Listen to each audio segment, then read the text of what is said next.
வெறும் ஸ்டிக்கரை மாற்றி, போலீஸ் வேனுக்கு வெறும் ஸ்டிக்கரை மாட்டி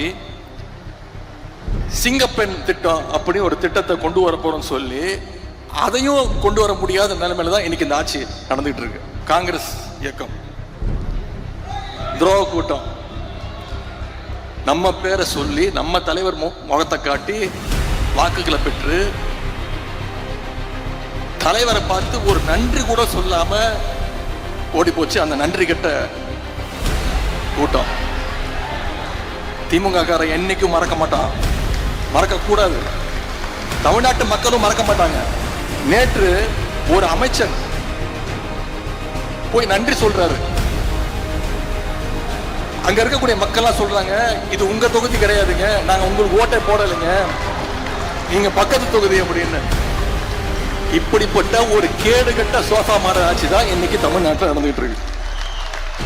இதெல்லாம் நான் சொல்லல, உண்மையாவே நடந்தது. தொலைக்காட்சிகளை நீங்க பார்த்துருப்பீங்க. ஒரு அமைச்சர் அவர் பிரஸ்ல கேட்கிறாரு, நான் சுற்றுச்சூழல் அமைச்சரா இல்ல சுற்றுலாத்துறை அமைச்சரா அப்படின்னு நிருபர்கிட்ட கேட்கிறாருங்க. இந்த மாதிரி ஒரு கேடு கெட்ட ஆட்சி எங்க பார்த்திருக்கீங்களா? அமைச்சர் தெரியல என்ன பொறுப்புன்னு, இந்த இலாக்கான்னு தெரியல. நிருபரை பார்த்து கேட்கிறாரு. ஆனா ஒரு கோமாளி இல்ல, எல்லாமே கோமாளி. ரம்மியில சொல்லுவாங்கல்ல, 13 ஜோக்கரா வந்தா என்னையா பண்றது அப்படின்னு. அந்த நிலைமையில இன்னைக்கு இந்த சோஃபா மாடல் அரசு நடந்துகிட்டு இருக்கு. சான்ஸே இல்ல. பன்னீர்னா இது மட்டும்தான். பன்னீர்னா only Milky Mist. இவருடைய பிறந்த நாள் விழா நேற்று. இன்னைக்கு சென்னை தேப்பாக்கம் திருவல்லிக்கேணி காலை வணக்கத்தை தெரிவிச்சுக்கிறேன். கலைஞருடைய பிறந்த நாள் விழா நேற்று. இன்னைக்கு சென்னை தேப்பாக்கம் திருவல்லிக்கேணி தொகுதியில் அந்த வெற்றிக்கான உழைத்த கழக நிர்வாகிகளுக்கு நன்றி அறிவிக்கின்ற நிகழ்ச்சியில் உங்களை எல்லாம் மீண்டும் சந்திப்பதில் மிகுந்த மகிழ்ச்சி அடைகின்றேன். ஒரு நன்றி அறிவிப்பு விழா. இதில் பலர் மகிழ்ச்சியோடு கலந்து கொண்டாலும் சிலர் கொஞ்சம் இறுக்கமான முகத்தோடு அமர்ந்திருக்கிறீங்க. அது தேவையில்லை. இந்த தோல்வி நிரந்தரம் அல்ல. நிச்சயம் மீண்டும் வென்று காட்டுவோம், நிச்சயம் செஞ்சு காட்டுவோம். தேர்தல் ரிசல்ட் வந்தோடனே 2வது நாள் 3வது நாள்லயே உங்களை எல்லாம் உங்க பகுதிக்கே வந்து நான் நன்றி சொன்னேன். இன்னைக்கு மீண்டும் உங்களை எல்லாம் சந்திச்சு நன்றி சொல்லணும், அனைத்து நிர்வாகிகளுக்கும் நன்றி சொல்லணும் அப்படின்னு மாவட்ட செயலர்கிட்ட சொல்லி நிகழ்ச்சி இவ்வளவு சிறப்பா 2 நாட்கள்ல ஏற்பாடு செஞ்சிருக்கிறார் சகோதரர் சிற்றரசு அவர்களுக்கு மீண்டும் என்னுடைய பாராட்டுகள், வாழ்த்துக்கள். நம்மளுடைய பகுதி செயலாளர் மதன் மோகன் அவர்களுக்கும் அனைத்து வட்டக்கழக செயலாளருக்கும் என்னுடைய பாராட்டுக்கள், என்னுடைய வாழ்த்துக்கள். இப்போ மீண்டும் உங்களை எல்லாம் சந்திக்கிறதுக்கு வருகை வந்திருக்கேன். நான் இதுலேருந்து என்ன ஒன்று மட்டும் நீங்க புரிஞ்சுக்கணும்னா, உங்ககிட்ட இருந்து என்ன பிரிக்க முடியாது, என்கிட்ட இருந்து உங்களை யாராலும் பிரிக்கவே முடியாது.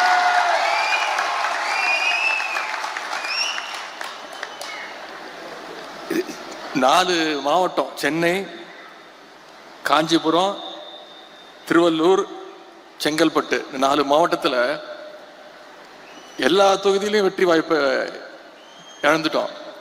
இருந்தாலும் சேப்பாக்க திருவல்லிக்கேணியில மட்டும் நாம ஜெயிக்கிறோம்னா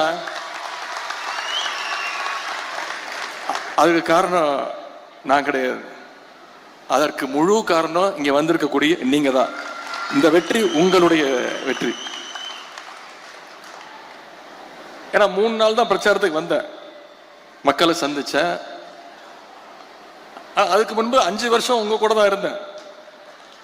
உங்க கூட தான் இருந்தேன்னு சொல்றதை விட நம்ம எல்லாம் ஒன்னா தான் இருந்தோம். தொகுதி முழுக்க சுத்தணும், ஒவ்வொரு தெருவா போனோம், எந்தெந்த தெருவுக்கு என்ன வேணும், ஒவ்வொரு வீடா என்னென்ன தேவைங்கிறத பார்த்து செஞ்சோம். எனவே இந்த வெற்றிக்கு முழு காரணம் இங்க வந்திருக்கக்கூடிய நிர்வாகிகள் நீங்க தான். இவ்வளவு பெரிய அலை அடிக்கும் போதும் சேப்பாக்க திருவல்லிக்கேணி தொகுதியில நாம ஜெயிக்கிறோம்னா அதற்கு நாம அந்த 5 வருஷம் மக்களோடு மக்களா பயணிச்சிருக்கிறோம். இந்த வெற்றிக்காக நீங்க அத்தனை பேரும் கடுமையா உழைச்சிருக்கீங்க. அதுக்கு முதல்ல என்னுடைய நன்றியை நான் மீண்டும் தெரிவிச்சுக்கிறேன். என்றைக்குமே சேப்பாக்க திருவல்லிக்கேணி தொகுதி திமுகவுடைய கோட்டைங்கிறத நீங்க மீண்டும் நிரூபிச்சு காட்டியிருக்கிறீங்க. எது மிஸ் ஆனாலும் சேப்பாக்கம் திருவல்லிக்கேணி தொகுதி மிஸ் ஆகாதுங்கிறத மீண்டும் நிரூபிச்சு காட்டிருக்கீங்க. கடந்த 5 வருஷமா நம்ம தொகுதி மட்டும் இல்லை, தமிழ்நாட்டுடைய எந்த மாவட்டத்துக்கு போனாலும் அங்க என்ன கூப்பிடுறது பார்த்தீங்கன்னா சேப்பாக்க திருவல்லிக்கேணி தொகுதியுடைய செல்லப்பிள்ளை அப்படின்னு சொல்லுவாங்க. அதை மீண்டும் நீங்க நிரூபிச்சு காட்டியிருக்கிறீங்க. எப்போதுமே நான் உங்க வீட்டு பிள்ளையாகத்தான் இருப்பேன், உங்க வீட்டு செல்ல பிள்ளையாகத்தான் நிச்சயம் இருப்பேன். போன முறை ஒரு வெற்றியை கொடுத்தீங்க, அதன் பிறகு என்னை சட்டமன்ற உறுப்பினர் ஆக்குனீங்க. நம்ம தலைவர் அவர்கள் எனக்கு அமைச்சர் பொறுப்பு கொடுத்தாங்க, அதன் பிறகு துணை முதலமைச்சர் பொறுப்பு வரைக்கும் கொடுத்தாங்க. அதற்கு காரணம் நீங்க தான். இந்த முறை தலைவர் அவர்கள் என்னை எதிர்க்கட்சி தலைவராக அந்த பொறுப்பை கொடுத்திருக்கிறாங்க, மிகப்பெரிய பொறுப்பு. அதற்கும் காரணம் இங்க வந்திருக்கக்கூடிய நீங்க தான், நம்மளோட தொகுதி நீங்க தான் காரணம். உங்களுடைய அன்பும் உங்களுடைய ஆதரவும் இல்லாம நான் ஒண்ணுமே கிடையாது. அதை நிச்சயம் உணர்ந்து என்னால் முடிந்த அளவுக்கு நம்முடைய தொகுதிக்கும் உங்களுக்கும் என்னென்ன திட்டங்கள் வேணுமோ அதையெல்லாம் நிச்சயமாக எப்பொழுதும் போல அந்த பணிகள்லாம் செய்வேன். இந்த முறை நம்முடைய திராவிட முன்னேற்ற கழகம் ஆட்சிக்கு வராம இருந்திருக்கலாம். ஆனா மக்கள் நமக்கு ஒரு மிகப்பெரிய ஒரு கடமையை கொடுத்திருக்கிறாங்க. எதிர்கட்சி தலைவரா இருங்க, எதிர்கட்சியா நீங்க செயல்படணும்னு மக்கள் நம்ம மேல் நம்பிக்கை வச்சு இந்த பொறுப்பை நம்மகிட்ட கொடுத்திருக்கிறாங்க. இந்த ரிசல்ட் உண்மையாகவே நாம எதிர்பார்க்காத ரிசல்ட் தான். நாம மட்டும் இல்ல, தமிழ்நாட்டு மக்களே எதிர்பார்க்காத ஒரு ரிசல்ட் தான். ஏன் இன்னும் சொல்லப்போனா இப்ப இருக்கக்கூடிய முதலமைச்சரை எதிர்பார்க்காத ஒரு ரிசல்ட் தான்.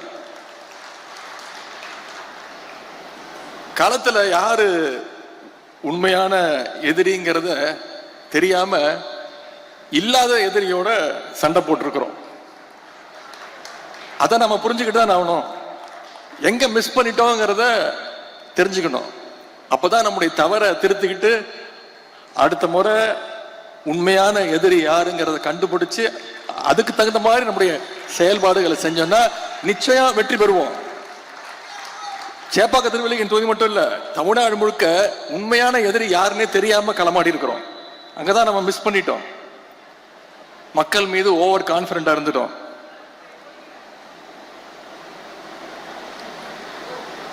ஊர் ஊரா போய் ஓட்டு கேட்டோம், தெரு தெருவா ஓட்டு கேட்டோம். நம்ம தலைவர் தமிழ்நாடு முழுக்க போய் ஓட்டு கேட்டாரு.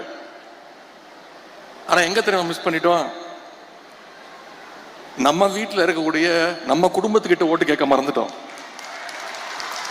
நம்ம வீட்டில் இருக்கக்கூடிய நம்ம பசங்க கிட்ட, நம்முடைய உறவினர்கிட்ட நம்முடைய சாதனையை சொல்ல தவறிட்டோம். இனி வர்ற காலங்களில் அந்த தவறை நாம திருத்திக்கணும். முதல்ல நம்ம வீட்டு பசங்களை அரசியல் படுத்தணும். கலைஞருடைய திட்டங்களை, நம்ம கொண்டு வந்த சாதனைகளை, இப்ப இந்த ஆட்சியில் நடக்கக்கூடிய அலங்கோலங்களை எல்லாம் தினமும் நம்ம வீட்டில் நாம பேசணும். இன்னைக்கு இந்த புதிய அரசு பொறுப்பேற்று 25 நாள் ஆச்சு. உருப்படியா ஏதாவது ஒரு திட்டம் கொண்டு வந்திருக்கீங்கன்னு சொல்ல முடியுமா? ஒரு திட்டமும் கிடையாது. ஏற்கனவே டியூட்டியில் இருக்கக்கூடிய போலீஸ வெறும் ஸ்டிக்கரை மாத்தி, போலீஸ் வேனுக்கு வெறும் ஸ்டிக்கரை மாட்டி சிங்கப்பெண் திட்டம் அப்படி ஒரு திட்டத்தை கொண்டு வர போறோம்னு சொல்லி அதையும் கொண்டு வர முடியாத நிலைமையில தான் இன்னைக்கு இந்த ஆட்சி நடந்துகிட்டு இருக்கு. அதாவது ஒரு கூடுதல் செலவு இல்லாத ஒரு திட்டத்தை கூட தொடங்கி வைக்கிறதுக்கு வக்கில்லாத ஒரு சோஃபா மாடல் ஆட்சி இன்னைக்கு நடந்துகிட்டு இருக்கு. யோசிச்சு பாருங்க, 2021 நம்ம தலைவர் முதலமைச்சர் பொறுப்பு ஏற்கும் போது முதல் நாள் கையெழுத்து போட்டார். என்னென்ன திட்டங்கள் நம்ம கொண்டு வந்தோம்? மகளிருக்கு விடியல் பயண திட்டம் முதல் கையெழுத்து போட்டார். முதல் நாளே கொண்டு வந்தார். அப்ப இருந்த நிலைமை என்ன உங்களுக்கு தெரியும்? நிதி நிலைமை மோசம், கொரோனா 2வது நாள் லாக்டவுன். முதல் நாளே கையெழுத்து போட்டார். மகளிர் விடியல் பயண திட்டம் கொண்டு வந்தார். கொரோனா நிவாரண நிதியா ஒவ்வொரு ரேஷன் அட்டைக்கும் 4000 ரூபாய் கொடுத்தார் நம்முடைய தலைவர். ஆவின் பால் லிட்டருக்கு 3 ரூபாய் குறைச்சாரு. பெட்ரோல் விலைய 2 ரூபாய் குறைச்சோம். இதெல்லாம் பண்ணது நம்முடைய திராவிட மாடல் அரசு, நம்முடைய கழக தலைவர் அவர்கள். ஆனா இன்னைக்கு இந்த சோஃபா மாடல் அரசு ஏதாவது ஒரு திட்டத்தை நிறைவேற்றி இருக்கிறாங்களா? நாம இந்த தேர்தலில் சில லட்சம் வாக்குகள் வித்தியாசத்தில் தான் வெற்றி வாய்ப்பை இழந்திருக்கிறோம். நம்மளை விட ஒரு 16 லட்சம் வாக்குகள் அதிகம் பெற்று இன்னைக்கு இந்த ஆட்சி அமைஞ்சிருக்கு. அவங்க எப்படி ஆட்சி அமைஞ்சாங்க, 4ஆம் தேதிக்கு அப்புறம் என்னென்ன கூத்து நடந்ததுங்கிறதுலாம் நீங்க அத்தனை பேரும் தொலைக்காட்சியில பார்த்திருப்பீங்க. 4ஆம் தேதி இரவு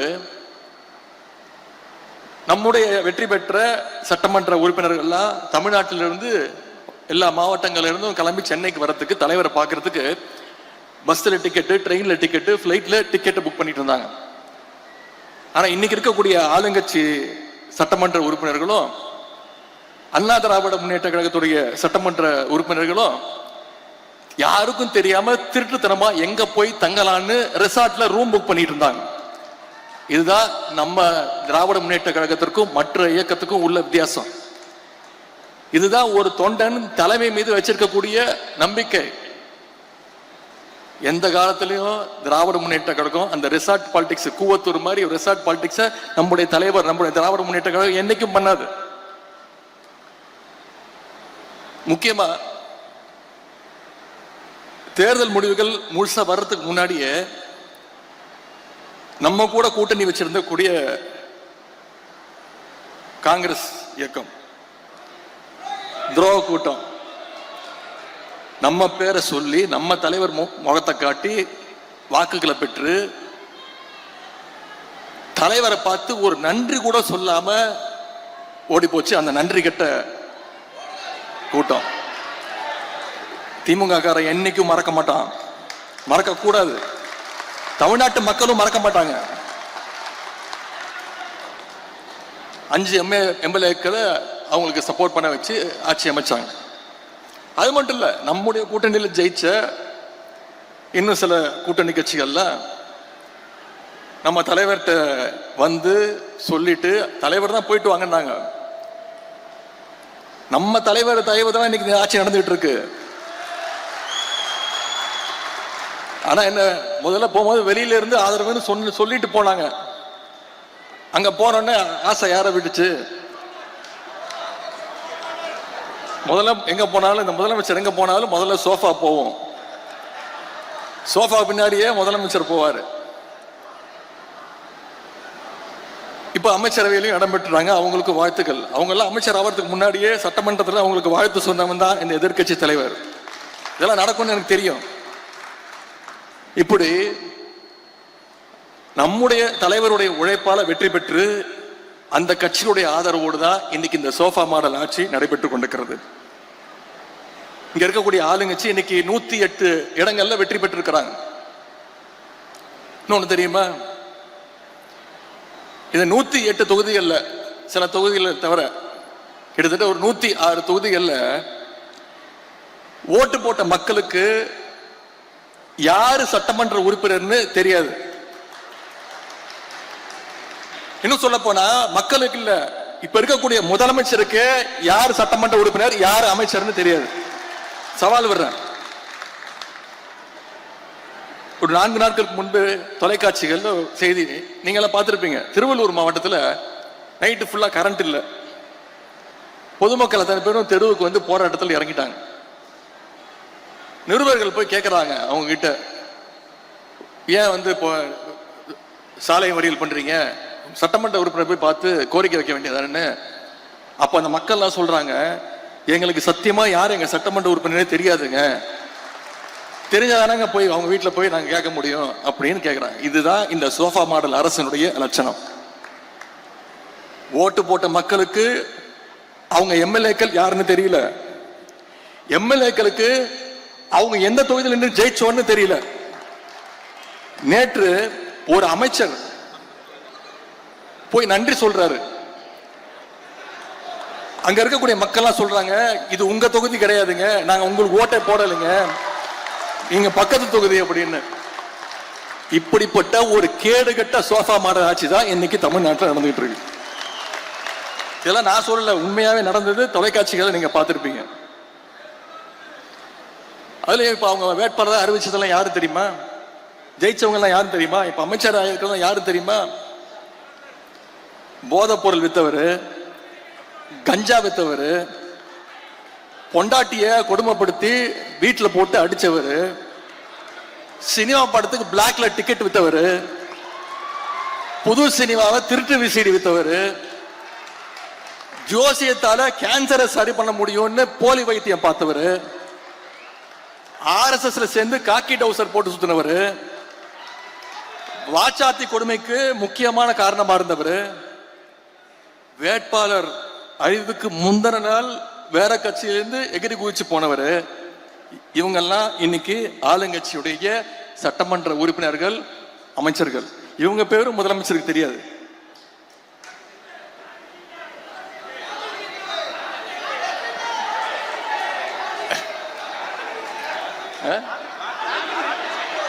அது வேற இருக்கா? லாட்டரி டிக்கெட் வித்தவர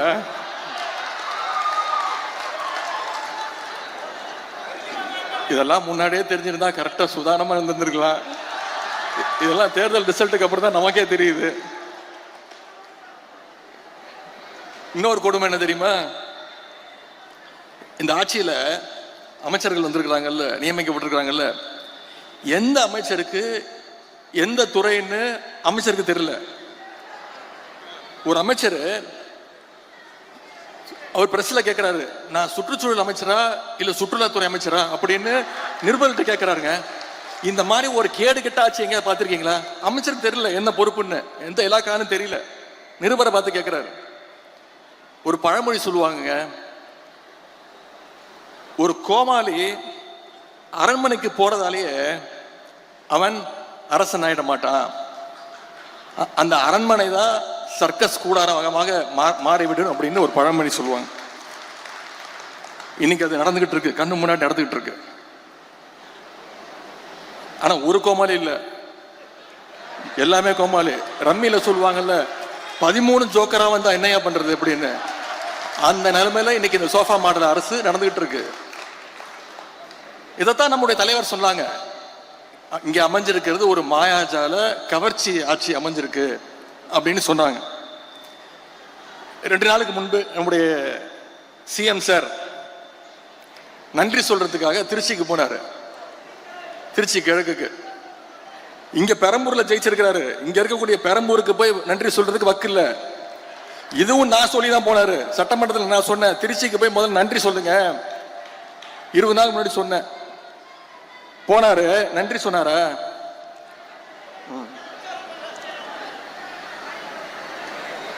பொதுவா ஒரு முதலமைச்சர் ஆனதுக்கு பிறகு நம்முடைய தலைவர் இந்த 5 வருஷத்துல எந்த மாவட்டத்துக்கு போனாலும் அந்த மாவட்டத்துக்கு புது திட்டங்களை போய் அறிவிப்பாங்க. ஏதாவது ஒரு திட்டத்தை அறிவிச்சாரா? திருச்சிக்கு போனாரு, ஏதாவது திட்டத்தை அறிவிச்சாரா? ஒரு திட்டமும் கிடையாது. திருச்சி கிழக்குல இன்னும் 6 மாசத்துல இடைத்தேர்தல் வரப்போகுது. அதுக்கான பிரச்சாரத்துக்காக போயிட்டு அவர் எப்ப வாயை திறந்தாலும் அவர் வாயிலிருந்து வர வார்த்தை ஒன்னே ஒண்ணுதான், எல்லாத்துக்கும் காரணம் திமுக தான். திருச்சியில் அவர் பேசுற பேச்சை கேட்டு இன்னைக்கு தமிழ்நாட்டு மக்கள் தலையில அடிச்சுக்கிறாங்க. இவரெல்லாம் ஒரு முதலமைச்சரா தேர்ந்ததுக்குமே இன்னைக்கு தலையில அடிச்சுக்க ஆரம்பிச்சுட்டாங்க. சொல்றாரு, அதுல கோபம் வருது அவருக்கு. கவர்ச்சியால தான் ஆட்சிக்கு வந்தீங்கன்னு என்ன பார்த்து சொல்றாங்க அப்படின்னு முதலமைச்சருக்கு, சிஎம் சாருக்கு கோபம் வருது. சரி, கவர்ச்சியில் ஜெயிக்காம நீங்க எதை வச்சு ஜெயிச்சீங்க சொல்லுங்க பாப்போம். ஏதாவது ஒரு 2 காரணம் சொல்லுங்க பாப்போம். கலைஞர் மாதிரி இந்திய எதிர்ப்பு போராட்டத்தில் கைது பண்ணி போராட்டம் பண்ணி ஜெயிலுக்கு போயிட்டு வந்தீங்களா? சரி, எங்க தலைவர் மாதிரி மிசா கொடுமையில 1 வருஷம் உள்ள இருந்து வந்தீங்களா? கட்சி ஆரம்பிச்சே 2 வருஷம் தான் ஆகுது. மாநில உரிமைகளுக்காக என்னைக்காவது குரல் கொடுத்திருக்கிறீங்களா?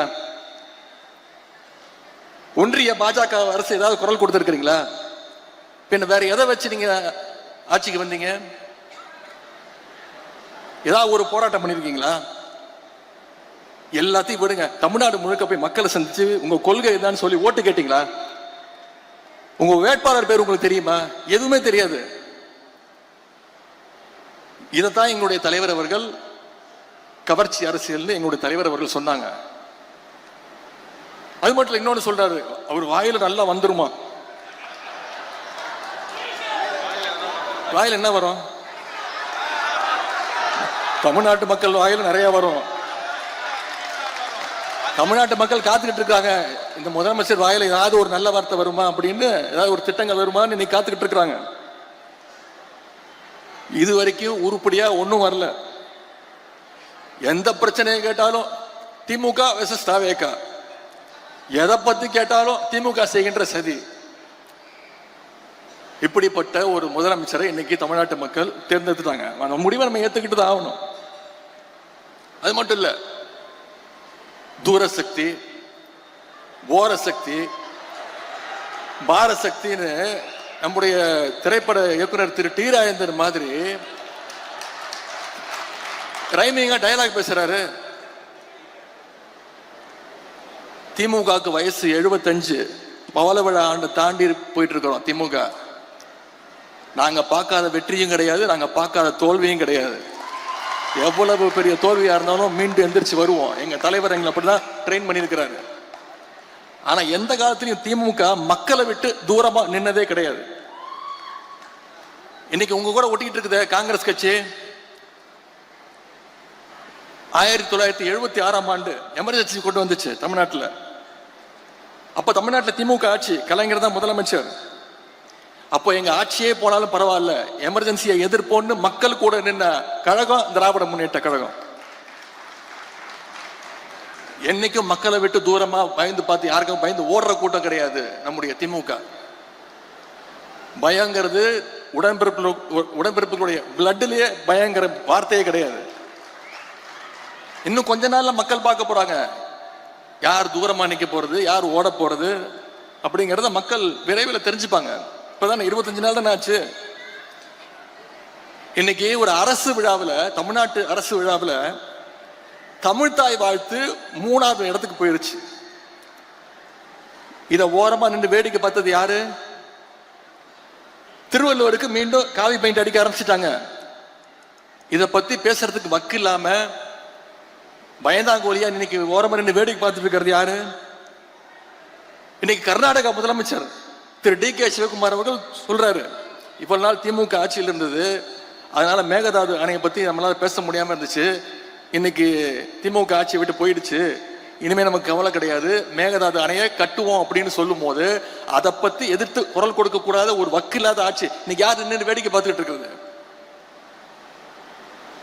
இப்படி நாளுக்கு நாள் தமிழ்நாட்டில் தொடர்ந்து பாத்தீங்கன்னா அந்த 25 நாள் எவ்வளவு கொலைகள், கொள்ளைகள், பாலியல் பலாத்காரங்கள் தொடர்ந்து வந்துகிட்டு இருக்கு. குழந்தையிலிருந்து பாட்டி வரைக்கும் பாலியல் வன்கொடுமையால எல்லாரும் பாதிக்கப்பட்டு இருக்கிறாங்க. இதை பத்தி எல்லாம் பேசினா முதலமைச்சர்களுக்கு கோபம் வருது. என்ன தெரியுமா சொல்றாரு? 6 மாசம் சும்மா இருப்பேன்னு சொன்னீங்களே அப்படின்னு அழுகுறாருங்க. 6 மாசம் சும்மா இருப்பேன்னு சொன்னீங்கல்ல, இப்பெல்லாம் பேசலாமா அப்படின்னு புலம்புறாரு. நீங்க பொய் வாக்குறுதிகள் நிறைய கொடுத்தீங்க, அப்பவே சொன்னோம் இதெல்லாம் நிறைவேற்ற முடியாதுன்னு. அதை செயல்படுத்துவதற்கு தான் உங்களுக்கு 6 மாசம் டைம் அப்படின்னு எங்க தலைவர் சொன்னாரு. எவ்வளவு பொய் வாக்குறுதிகள்! நான் சட்டசபையில பேசினேன், நிச்சயம் உங்களால நீங்க கொடுத்திருக்கக்கூடிய வாக்குறுதிகளை நிறைவேற்ற முடியாது, அவகாசம் எடுத்துக்கோங்க.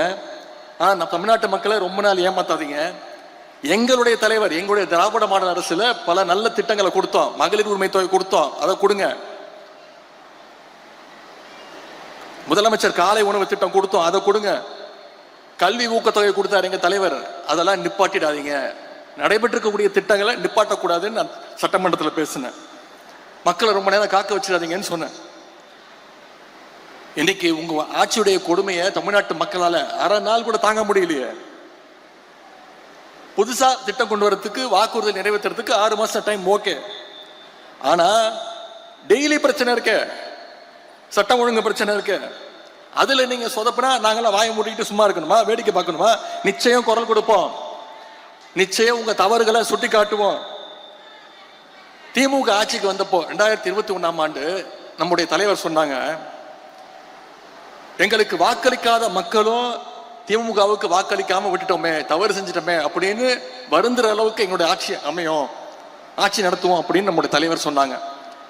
ஆனா இன்னைக்கு உங்க ஆட்சியில உங்களுக்கு ஓட்டு போட்டவங்க கூட ஐயோ தெரியாம இந்த கட்சிக்கு ஓட்டு போட்டுட்டோமே அப்படின்னு வருந்தக்கூடிய அளவுக்கு உங்களுடைய ஒவ்வொரு நாள் செயல்பாடும் இன்னைக்கு நடந்துட்டு இருக்கு. ஆட்சி அமைப்பதற்கு குதிரை பேரம் நடத்தலன்னு முதலமைச்சர் அவருக்கு தானே சர்டிபிகேட் கொடுத்துக்கிறாரு. என்னென்ன நடந்துச்சுன்னு தமிழ்நாட்டு மக்கள் பார்த்தாங்க. மன்னார்குடி எம்எல்ஏவை என்ன பண்ணீங்க? அந்த கட்சி தலைவருக்கே தெரியாம கடத்திட்டு போய், அப்ப நீங்க பண்ணதுக்கு பேர் என்ன? இது பேர் என்ன தெரியுமா? தூய சக்தியா. இதுக்கு பேர் தூய சக்தியா? நாரசக்தி. அது மட்டும் இல்ல, இப்ப என்ன தெரியுமா சொல்றாரு? மற்றும் சில பேரா, பேரை சொல்ல கூட வெக்கப்படுறாராம். மற்றும் சில பேர் அல்லு சில்லு கட்சி. நான் கேட்கிறேன், அப்புறம் அல்லு சில்லு கட்சி தானே, அப்புறம் எதுக்கு அவங்க எல்லாம் போய் தனித்தனியா போய் பார்த்து சால்வ் போட்டு போட்டோ எல்லாம் எடுத்தீங்க? எதுக்கு சோஃபா செட் அமிச்சிங்க? இப்ப கடைசியில் அவங்களையும் காட்டி விட்டாரு. ஒரு படத்துல கவுண்டமணியும் செந்திலும் இளநீ வியாபாரம் பண்ணிட்டு இருப்பாங்க, ஞாபகம் இருக்கா? Goundamani owner, Senthil assistant. எதிர்க்க வடிவேல் ஒரு கடை போடுவாரு. செந்திலுக்கும் வடிவேலுக்கும் ஒரு அண்டர்ஸ்டாண்டிங் ஆயிடும். என்ன பண்ணுவாரு, ஒரு இளநியா கயிறு கட்டி கவுண்டமணிக்கு தெரியாம பின்னாடி வழியா பின்னாடி அப்படியே அமுச்சுக்கிட்டே இருப்பாரு. இதை வச்சு வடிவேல பெரிய கடை போட்டுருவாரு. இன்னைக்கு அதைத்தான் இன்னைக்கு தமிழ்நாட்டில் இந்த ஆளுகின்ற கட்சி செஞ்சிட்டு இருக்கு. ஆளுங்கட்சி எம்எல்ஏக்களை ஒவ்வொன்றா உருவிட்டு இருக்கிறாங்க.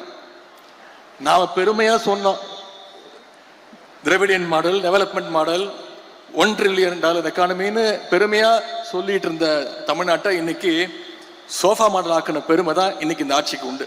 வேற எந்த செயல்பாடும் கிடையாது, எதுவுமே கிடையாது. மக்களுக்கு இன்னும் பஞ்ச் டயலாக்ஸும் உங்களுடைய ரீல்ஸும் தேவையில்லை. அவங்களுக்கு தேவை பாதுகாப்பும் உங்களுடைய வாக்குறுதிகளும் ஸ்கீம்ஸும் தான். புது முதலமைச்சருக்கு ஒரு புதுவிதமான ஒரு ப்ராப்ளம் இருக்கு, ஃபோபியான்னு சொல்லுவாங்க. யாரு எதை பத்தி பேசினாலும் தன்னை பத்தி தான் பேசுறாங்க அப்படிங்கிற ஒரு நினைப்பு. அவரே அதை கற்பனை பண்ணிக்கிட்டு அதுலயே இருக்கிறாரு. என்ன தெரியுமா சொல்றாரு? அவர் கோட்டு சூட்டு போடுறாருல, அதை நாம கிண்டல் பண்ணிட்டோமா? நாம யாரும் அதை பத்தி எந்த விமர்சனமும் செய்யவே இல்லை. அவர் கோட்டு சூட்டு அவர் போட்டுக்கிறாரு. அதுக்கு ஒரு புதுசா ஒரு விளக்கம் கொடுத்திருக்கிறாரு. அவர் கருப்பு கோட்டு போட்டுக்கிறது பெரியாருடைய கொள்கையா? இதை விட ஒரு மோசமான உருட்டை யாராவது உருட்ட முடியுமா? உங்க ஜோசியரை அபிஷியல் கவர்மெண்ட் அட்வைசரா முயற்சி பண்ணி பல்பு வாங்கின ஒரு உண்மையான பெரியாரிஸ்ட் இருந்தாலும், நீங்க கோட்டு சூட்டு போடுறதுல எங்களுக்கு பிரச்சனையே கிடையாது. ஆனா எல்லாத்துலயும் இன்னைக்கு கோட்டை விட்டுக்கிட்டு இருக்கீங்க. அதைத்தான் நாங்க சுட்டி காட்டிட்டு இருக்கிறோம். இல்ல என்னென்ன வாக்குறுதிகள் கொடுத்தீங்க? ஏதாவது ஒண்ணு காப்பாத்துனீங்களா? முக்கியமா விவசாயிகளுக்கு பயிர்க்கடன், 5 ஏக்கர் வரை வச்சிருக்க விவசாயிகளுடைய பயிர்க்கடனை தள்ளுபடி செய்வேன்னு சொல்லிட்டு இன்னைக்கு அவங்களுக்கு பட்ட நாமம் போட்டாச்சு. இன்னைக்கு அவங்க எல்லாம் தெருவில் இறங்கிட்டாங்க, போராட்டம் பண்றதுக்கு ஆரம்பிச்சிட்டாங்க. இன்னொரு பொய் வாக்குறுதி கொடுத்தாரு, 200 யூனிட் வரைக்கும் இலவச மின்சாரம் தருவோம்னு சொல்லிட்டு இன்னைக்கு என்ன சொல்றாரு? 500 யூனிட்டுக்கு மேல மின்சாரம் பயன்படுத்தி இருந்தா 200 யூனிட் ஃப்ரீ கிடையாது அப்படின்னு இன்னொரு நாமத்தையும் போட்டாரு. அது தவிர இன்னும் பல்வேறு வாக்குறுதிகள், பொய் வாக்குறுதிகள் கொடுத்திருக்கிறாங்க. என்னென்ன தெரியுமா? உரிமை தொகை மாசம் 2500 ரூபாய், ஞாபகப்படுத்திக்கிட்டே தான் இருப்போம், கொடுக்கிற வரைக்கும் விட மாட்டோம். வருஷத்துக்கு 6 சிலிண்டர், தாய்மாமன் சீர், பட்டு புடவை, தங்க செயின், இப்படி கண்ணாப்பன்னு வாக்குறுதிகள் அள்ளி வீசி இருக்கிறீங்க. மக்கள் இதெல்லாம் ஞாபகம் வச்சுக்கிட்டே இருப்பாங்க. நாங்க தொடர்ந்து ஞாபகப்படுத்திக்கிட்டே தான் இருப்போம். திமுக மேல பழிய போட்டு மக்களை மேனிபுலேட் பண்ணியிருக்கிறாரு நம்முடைய ஆளுங்கட்சியை சேர்ந்தவங்க. இந்த நிகழ்ச்சியின் மூலமா நான் சொல்லிக்க விரும்புவதெல்லாம், தமிழ்நாட்டு மக்களுக்கு ஏதாவது ஒண்ணுன்னா திராவிட முன்னேற்ற கழகம் நாங்க வேடிக்கை பார்த்துட்டு இருக்க மாட்டோம், எங்க தலைவர் வேடிக்கை பார்த்துட்டு இருக்க மாட்டார். உங்களுக்கு எதிராக குரல் கொடுப்போம், ஆளுங்கட்சிக்கு எதிராக தவறு செஞ்சீங்கன்னா குரல் கொடுப்போம், களத்துக்கு வந்து போராடுவோம். நம்முடைய முதலமைச்சர் அவர்கள், சிஎம் சார் சொன்ன மாதிரி, ரீல்ஸ் பார்த்து ஓட்டு போட்ட மக்கள்லாம் இன்னைக்கு தொலைக்காட்சிகள் பார்க்க ஆரம்பிச்சுட்டாங்க, செய்தித்தாள்கள் படிக்க ஆரம்பிச்சுட்டாங்க, அசம்பிளியை லைவா பார்த்துட்டாங்க, அசம்பிளியில நம்ம எவ்வளவு ஓட விட்டோங்கிறதையும் பார்த்து ரசிச்சுட்டாங்க. இப்ப சட்டமன்ற நிகழ்வுகள் எல்லாம் தொடர்ந்து கவனிப்பாங்க. இந்த மாற்றமும் அவேர்னஸ் தான் உங்க வீழ்ச்சிக்கான தொடக்கம். எல்லாத்துக்கும் திமுக மேல பழி போட்டு தப்பிச்சா நினைக்கிற உங்களோட கனவு இன்னைக்கு ஒரு நாள் பழிச்சிருக்கலாம், என்னைக்கும் பலிக்காது. தமிழ்நாட்டு மக்கள் விரைவில் உங்களுடைய முகத்திரைய கிழிப்பாங்க, உங்களுடைய உண்மையான முகத்தை அவங்க பார்ப்பாங்க. இந்த கவர்ச்சி அரசியலுக்கு நிச்சயம் ஒரு முடிவரை எழுதுவாங்க. சட்டமன்ற தேர்தல் முடிவுகள் தொடர்பாக நம்முடைய தலைவர் அவர்கள் ஒரு குழு அமைச்சிருக்கிறாங்க. தமிழ்நாடு முழுக்க அவங்க பயணம் பண்ணி நம்முடைய வேட்பாளர்கள், மாவட்ட நிர்வாகிகள்லாம் சந்திச்சு ஒவ்வொரு தொகுதியிலும் ஏன் வெற்றி வாய்ப்பை இழந்திருக்கிறோம், ஏன் வெற்றி வாய்ப்பை பெற்றிருக்கிறோம் அப்படின்னு கள ஆய்வு செஞ்சு நம்முடைய தலைவர்கிட்ட நிச்சயம் அவங்களுடைய கருத்துக்களை எல்லாம் சொல்லுவாங்க. அந்த கருத்துக்களுடைய அடிப்படையில் கழகத்துடைய நலன் கருதி நிச்சயம் நம்முடைய தலைவர் நல்ல முடிவை எடுப்பாங்க. வரும் காலங்களில் கழகம் வெற்றிகளை குவிக்க நாம் அத்தனை பேரும் ஒற்றுமையோடு ஒன்றாக இருந்து இன்னைக்கு சேப்பாக்க திருவல்லிக்கேணி தொகுதியில் எந்த சிச்சுவேஷனாக இருந்தாலும் எந்த நிலைமையாக இருந்தாலும் வெற்றி பெறுவோம்னு நிரூபித்து காட்டியிருக்கிறோம். அடுத்த முறை இதைவிட பல மடங்கு பெரிய வெற்றியை நாம பெற்றே ஆகணும், நிச்சயம் பெறுவோம். அதற்கு வருகின்ற நாட்களில் சென்ற 5 வருடம் எப்படி களப்பணி ஆற்றணுமோ அதே போல நானும் உங்களோடு சேர்ந்து களப்பணி ஆற்றுவதற்கு தயாராக இருக்கின்றேன். மீண்டும் நம்முடைய கலைஞர் ஆட்சி, நம்முடைய தலைவர் தலைமையில் மீண்டும் நம்முடைய தலைவர் அவர்கள் முத்துவேல் கருணாநிதி ஸ்டாலின் எனும் நான் அப்படின்னு அவர் மீண்டும் பதவி ஏற்கின்ற நாள் தூரத்தில் கிடையாது, அதை செஞ்சு காட்டுவோம் அப்படின்னு கூறிக்கொண்டு எனக்கு இந்த மிகப்பெரிய வெற்றியை தேடித்தந்த சேப்பாக்கம் திருவல்லிக்கேணி தொகுதி மக்கள், உங்க மக்கள் நிர்வாகிகள், கழக நிர்வாகிகள், வந்திருக்கக்கூடிய தாய்மார்கள், என்னுடைய அருமை சகோதரிகள், உங்க அத்தனை பேருக்கும் மீண்டும் என்னுடைய நன்றியை தெரிவித்து வாய்ப்புக்கு நன்றி கூறி விடைபெறுகின்றேன். நன்றி, வணக்கம்.